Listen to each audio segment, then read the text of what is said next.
মাননীয় স্পিকার, আপনাকে ধন্যবাদ। একটি অন্ধকার ঘরে মৃত্যুর প্রহর গোড়া থেকে আজকে আমাকে দ্বিতীয় জীবন দান করেছেন মহান আল্লাহ রাব্বুল আলামিন। আমি মনে করেছিলাম যেহেতু দ্বিতীয় জীবন পেয়েছি, আমার পরিবার, আমার সন্তানের আমাকে 8টি বছর পায়নি, তাদেরকে নিয়ে দেশের বাইরে চলে যাব। যেই দেশ আমাকে অধিকার দিতে পারে না সেই দেশে আমি থাকবো না।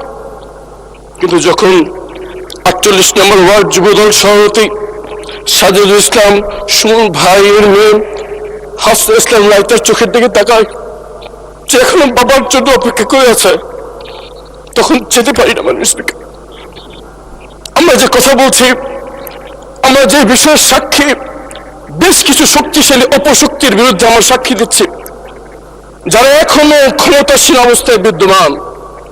আমাদের এই সাক্ষী তাদের ভীষণ অসুবিধার কারণ, এবং আমরা যদি কথা বলি তাদের আমাদের জীবনের ঝুঁকি এখনো রয়েছে।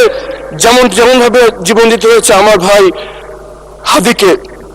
কিন্তু যখন সুমন ভাইয়ের মেয়ের চোখের দিকে তাকায়, মনে পড়ে যে আমার মেয়ের কথা। 8টি বছর তারা জিজ্ঞেস করতো বাবা কোথায়, কেউ উত্তর দিতে পারতো না।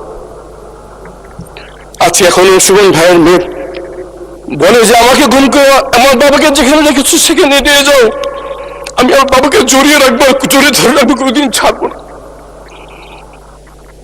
মোহাম্মদ পারভেজ ভাইয়ের মেয়ে আদিবা ইসলাম রিদি বলে, সবাই বলে ধরে না বাবা মারা গেছে, বাবা কি কোনো অঙ্ক যে ধরে নেবে বাবা মারা গেছে? মাননীয় স্পিকার, এসব অসংখ্য মেয়ে, মা, স্ত্রীর চাপা চোখের পানি,